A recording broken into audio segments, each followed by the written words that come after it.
It will be the working group of gender, the working group of conflict of interest, the working group of loss and damage, the working group of oceans, and we also have the 13th editions of Conference of Youth, the COI team presenter, and I would like to also invite two representatives from the Global South Scholarship team. So we can go with gender first, please. Hello everyone, my name is Randa Mo from Liberia, and I'm a 2017 GSS Scholar. I'll be speaking on behalf of the Gender Working Group. Gender is crucial in the climate debate. First, it changes the way people experience climate change. Second, it affects their ability to engage in solutions. That's why we need to ensure that policy take the gender aspect into account and that decision-making is gender balanced while making those policies. Women, especially in the rural areas and developing regions, have unique knowledge of sustainable use of resources and play an important role in providing livelihoods to their family. They are also particularly vulnerable to climate change. Thus, we demand gender-sensitive financing. However, women cannot be asked to bear all the climate change, all the change on their shoulders. Existing structures are traditionally hostile to inclusion, and those traditions unfortunately still affect us today. We insist that training programs and briefing should be designed for male participants of climate conferences. Gender is a core feature that has to be taken into account while developing policy, not a side problem that can be fixed later. We call on all countries to have gender focal points and to include the gender lens in existing processes.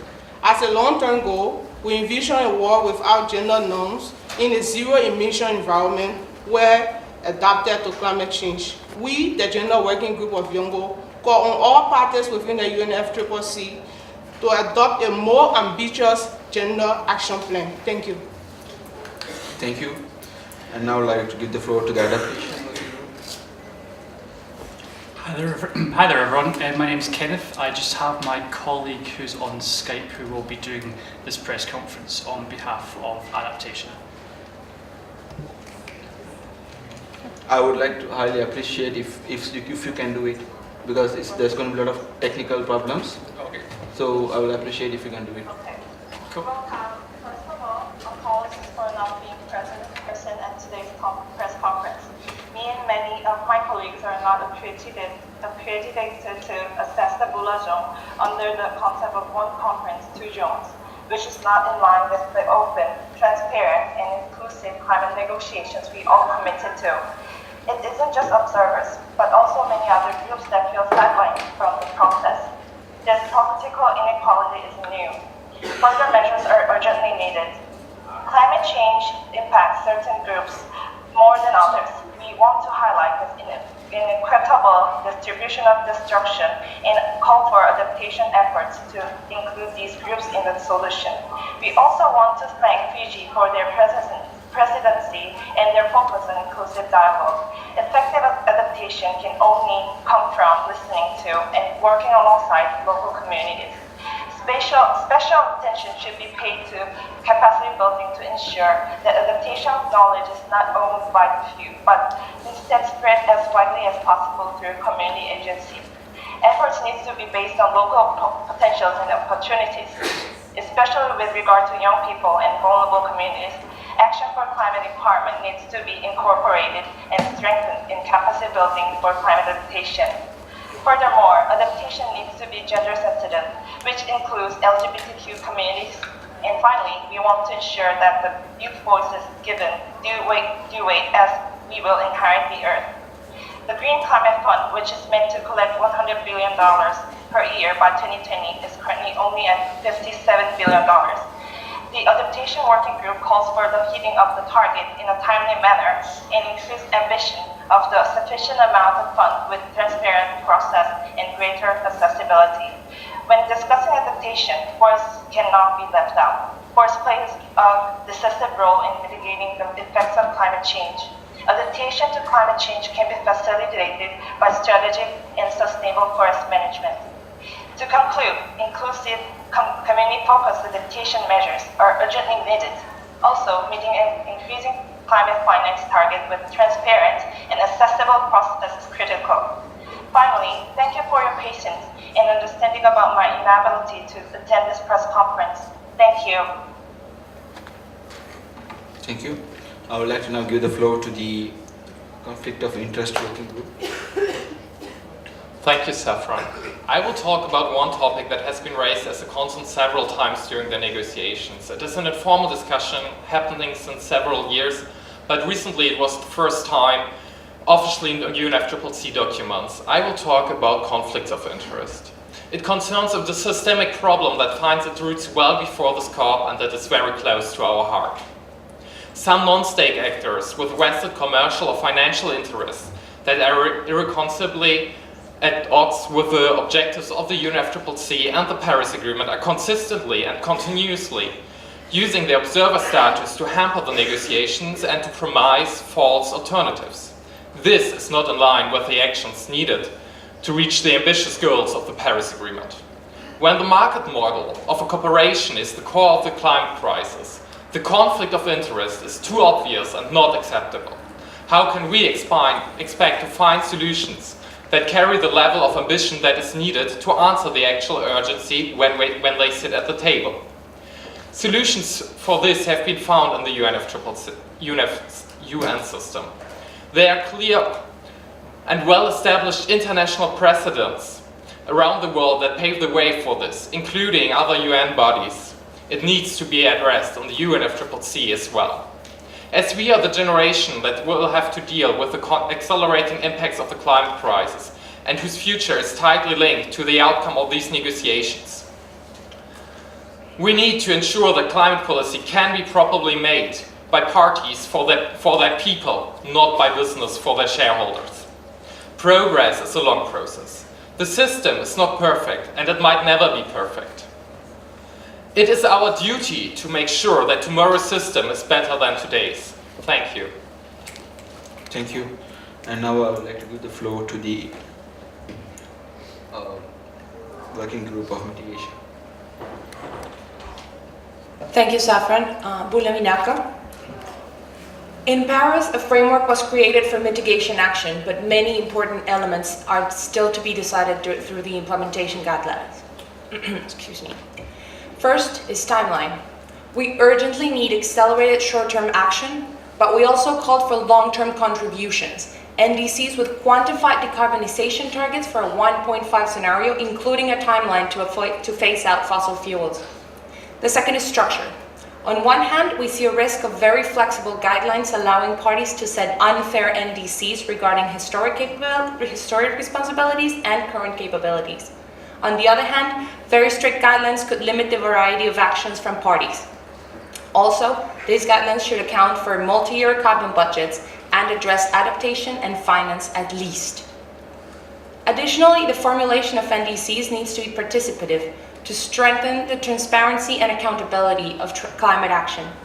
YOUNGO proposes, first, that country reviews draw from two sources, one national report and one report submitted by civil society actors, youth organizations, and national and regional organizations, allowing an inclusive and broad assessment of countries' progress.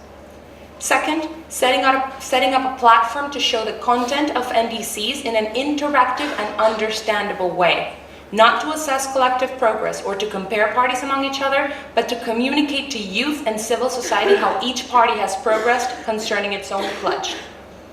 YOUNGO also urges to shift our priority from economic growth to economic development, which shall encompass alternative indicators to GDP and allow for innovative ways to tackle challenges such as poverty and inequality. In the same spirit, we see the need to foster sustainable uses of land-based ecosystems. In conclusion, the UNEP recently reported a consistent gap between the likely emission reductions for full implementation of NDCs and those that we actually need to reach our target. The Paris Agreement, under these circumstances, will not limit the dangerous effects of climate change. We call on parties to come together with a Talanoa spirit so we can move forward. Thank you. Thank you. And now I would like to give the floor to the loss and damage. I would appreciate if you could be quick. Hello everyone, my name is Kenneth and I'm speaking on behalf of the Loss and Damage Working Group. I'm conscious that not everyone knows exactly what loss and damage is. Loss and damage refers to a time when global communities' failures have resulted in death and destruction. Mitigation is designed to prevent climate change from happening. Adaptation is designed to help people prepare for its effects. And loss and damage is what happens after climate events have struck. We felt it was vital to speak about loss and damage in this COP in particular. Our COP host Fiji, as well as global south countries, are being massively impacted by climate events. This year we experienced a record-breaking number of large climate-linked disasters, from cyclones Maria, Irma, Harvey, to flooding in Bangladesh and Sierra Leone, to mudslides in Colombia. I've not even mentioned slow onset disasters, and yet this is what's happening this year. It would take the whole press conference for me to go through all of them, so I will not. Climate change is happening now, and we need to support communities and countries that are facing it. The main process of the UNFCCC for loss and damage is the Warsaw International Mechanism, or WIM for short. This allows financial and technological support provided to states that need it. We've seen discussions during the SBI opening, for instance, from small and developing states, among others, for more importance to be afforded to loss and damage. We really need to see this, and we're hoping to see this next week as the COP progresses. One major concern of the working group is the lack of discussion on climate migration and refugees. People fleeing their countries due to climate events are increasing year on year, causing many families to be separated. Provision needs to be put in place for people to get help to assist them, especially children and women who are being separated from their family. To conclude, the international community needs to do a lot more to support states that are already being impacted by climate change, and there's a moral imperative for the global north to really stand up and be counted at this COP. Hopefully we'll see this. Let's keep our fingers crossed. Thank you. I would like to give the floor to the Ocean Working Group. Good evening, everyone. I'm going to speak on behalf of the Oceans Working Group. As the future citizens and caretakers of our planet, we want to prevent a future where our oceans are all dead zones and where our communities are submerged due to sea level rise. Though we believe the oceans have not been emphasized enough in UNFCCC processes thus far, we're happy to see them gaining momentum as a topic under this year's presidency. The strong relationship between climate change and our oceans is clear, as they are the largest global carbon sink and climate regulator. They also suffer some of the most severe impacts of climate change. As our emissions continue to rise, we're experiencing rising sea levels, more extreme weather events like tropical cyclones, diminishing fisheries and aquaculture, coral bleaching due to rising sea temperatures, ocean acidification, saltwater intrusion into coastal drinking sources, and dead zones, to name a few. Those most vulnerable to these ocean-mediated consequences of climate change are citizens of small island developing states and least developed countries. Coastal communities are being forcibly displaced from their homes under rising sea levels and can't adapt fast enough to food security risks. Even landlocked states have a stake in ocean activities, as maritime shipping facilitates approximately 90% of global trade. This COP is an important time for oceans as a topic within the UNFCCC. YOUNGO is encouraged to see the Fiji presidency on behalf of all SIDS being a leader by introducing an Ocean Pathway Partnership. This OPP will foster critical partnerships between parties, non-party stakeholders, the private sector, academia, and sub-regional governments to establish the role of healthy oceans in UNFCCC processes by 2020. We enthusiastically support the presidency in this initiative and encourage all parties to do the same. Further, we urge all states to incorporate more ocean-mediated mitigation and adaptation measures in their NDCs. Projects can include reducing agricultural runoff, restoring coastal ecosystems, managing fisheries sustainability, and realizing the potential of blue carbon as a mitigation strategy. Including these recommendations will help parties further Article 2 of the Paris Agreement and achieve not only SDG 14, but several others that benefit from healthy oceans and coastlines. We've all traveled across oceans to convene here in Bonn to discuss fighting climate change. We can't ignore the fact that it is the oceans that connect us all. Thank you. Thank you. And I would like to give the floor to the COI team. Last weekend, the 13th Conference of Youth, the COI 13, took place and has brought 1,300 young climate activists from 114 countries together. A team of 80 volunteers has been working on this project for a period of 10 months, and we are very satisfied with the final outcome.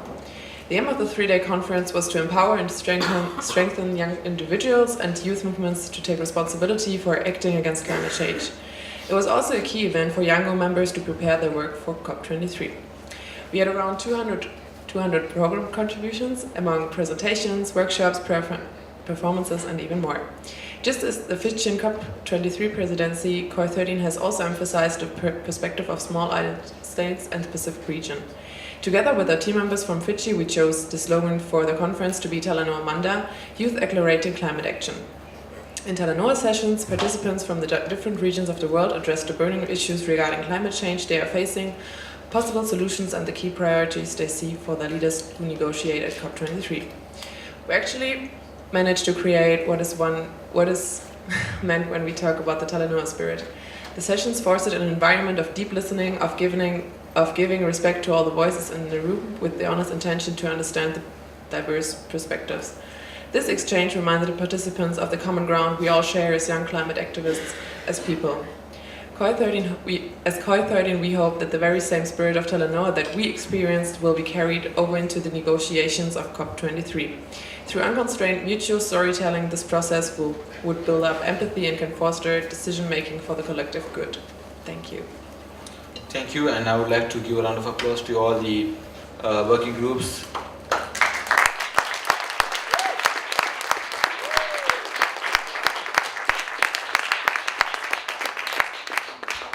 As you all know, today more than half the world population is young people, and I believe that they should be included at higher level decision making, which we see there is a growth, but still all governments and parties should do acknowledge that young people do need to be included.